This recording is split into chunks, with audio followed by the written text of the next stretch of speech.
The incident took place in 2001. The location was Amjani village of Parki Union under Kalihati Upazila in Tangail district.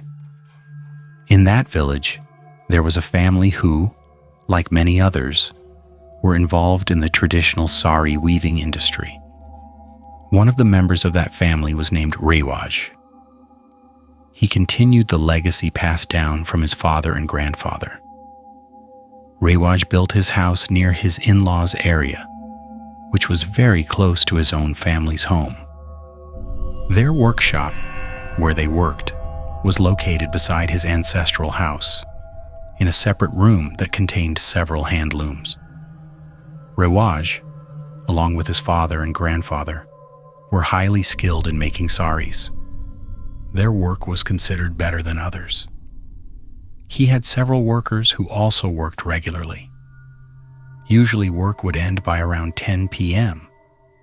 However, during special orders, they had to work overnight in shifts. Sometimes, special saree orders required expert craftsmanship that only skilled workers like Rewaj could handle. During Eid or wedding seasons, especially in winter, the workload would increase significantly due to high demand. One night, when the workload was not too heavy, it was around 10:30 p.m. All the workers had left and Rewaj was finishing some remaining work before heading home. Suddenly, someone called from outside. "Rewaj, oh Rewaj." He replied from inside, "Who is it?" The person outside said, "You won't recognize me. I came to talk about a saree order." Rewaj invited him inside. The door of the room was about 6 feet high. Rewaj noticed that the man had to lower his head to enter, meaning he was taller than 6 feet, probably around 6 feet 3 inches to 6 feet 6 inches. The man was wearing a white kurta and a white lungi, with a turban decorated with golden thread. He carried a bag. He said he had an order for 14 saris for his daughter's wedding and needed them within 4 days. Rewaj was happy to hear about such a large order. Wedding saris paid well. He agreed and asked for details. The man said there were conditions. All the thread would be provided by him. No one else could touch the saris. Only Rewaj would make them. Rewaj agreed. The man took out a paper and asked for a pen. Rewaj brought one. The man wrote down the required weight for each sari: 1,250 grams for the first, 900 grams for the second, and so on. Then he took out threads from his bag. Rewaj was amazed. The threads were incredibly beautiful and soft, unlike anything he had seen before. The man also had a small weighing scale, possibly made of brass or copper.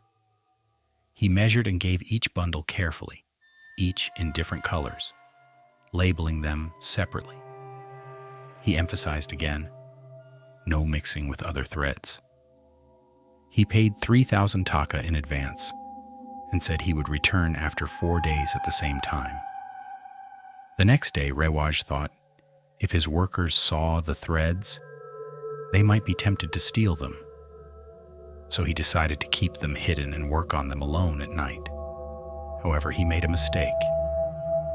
He slightly took small portions of thread from each bundle and mixed other threads in their place.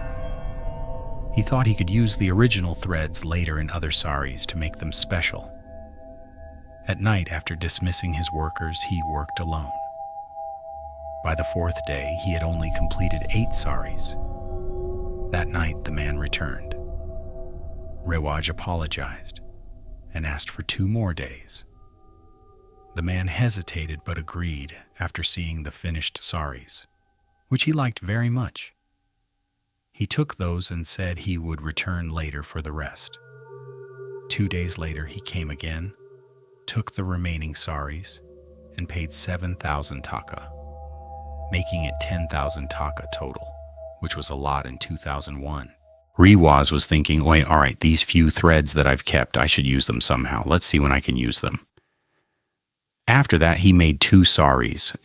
In those 2 saris, he inserted some of those threads in certain places, especially in spots where the design stands out and catches the eye.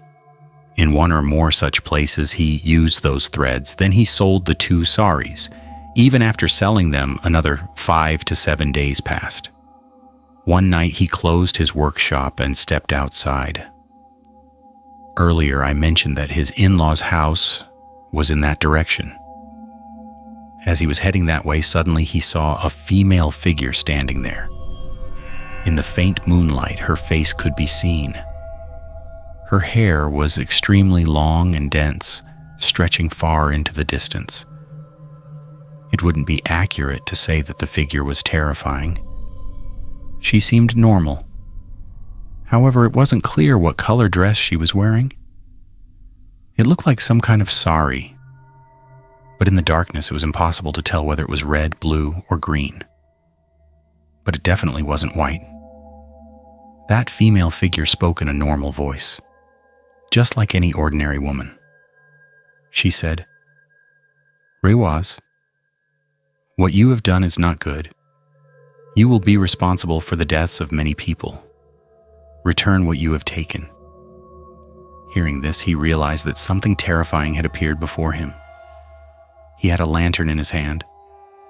Leaving the lantern there, he ran straight home. After reaching home, he told his wife everything. His wife asked, "What happened? Why would it say such a thing?"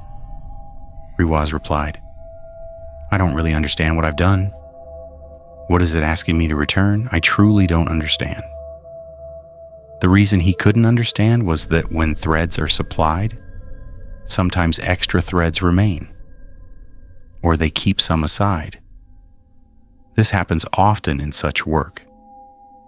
That's why he didn't realize that this had become a serious crime. The next day, a well-known local healer named Imam Kabiraj came to place an order for a saree for his daughter's wedding. He said, "Make the saree very beautiful.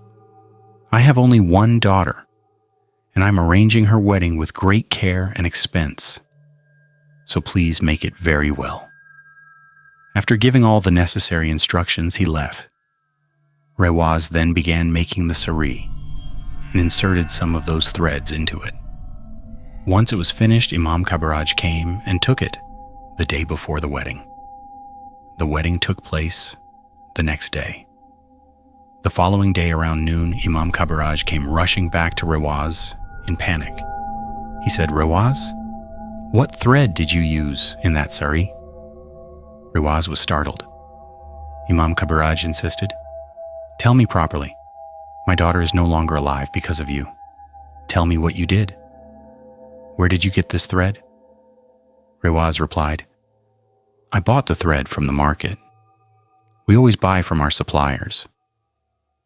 But Imam Kabiraj said, "There was something in that thread that caused my daughter's death.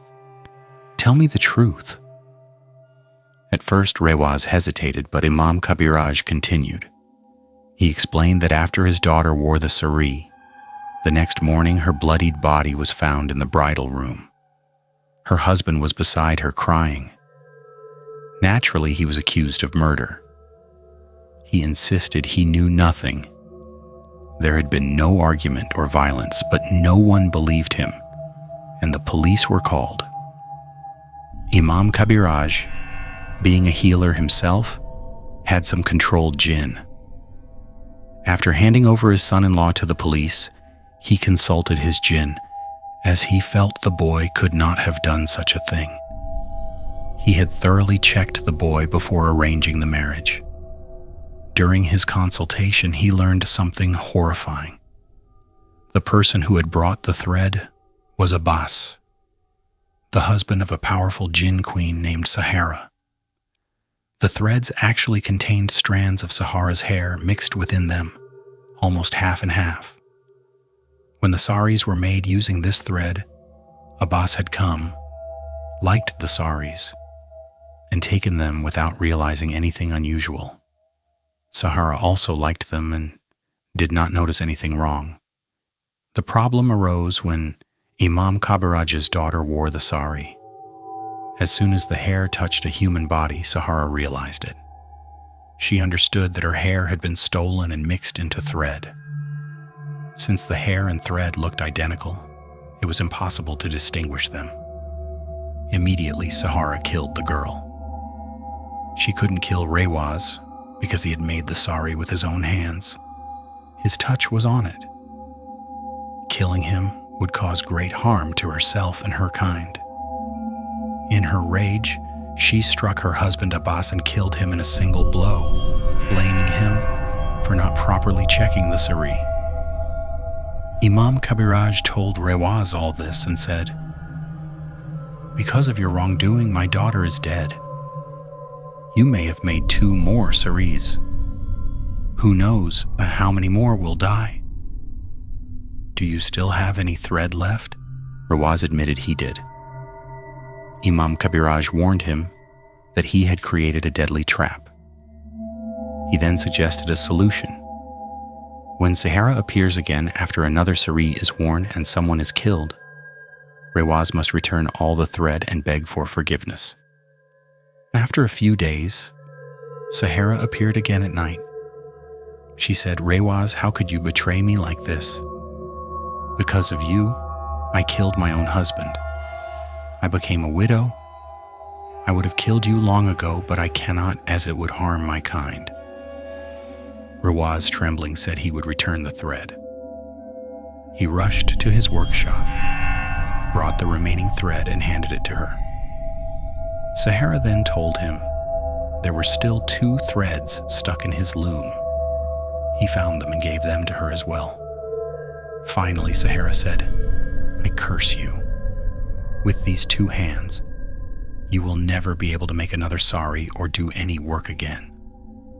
After saying this, she disappeared. The next morning, Rewaz found that both his hands were paralyzed. Despite much treatment, he never recovered. In 2010, he died. This story became widely known because Rewaz himself and his relatives shared it with many people. One more detail. The sarees couldn't be taken unless worn by someone. Only after a woman wore them and was killed could Sahara retrieve them. In the end, this story shows how humans destroy trust with their own actions. We often say that jinn lie or betray, but humans do it even more. Jinn rarely break agreements, but humans do it constantly. It is strange that humans, considered the best of creation, possess all the qualities needed to become the worst through their own actions.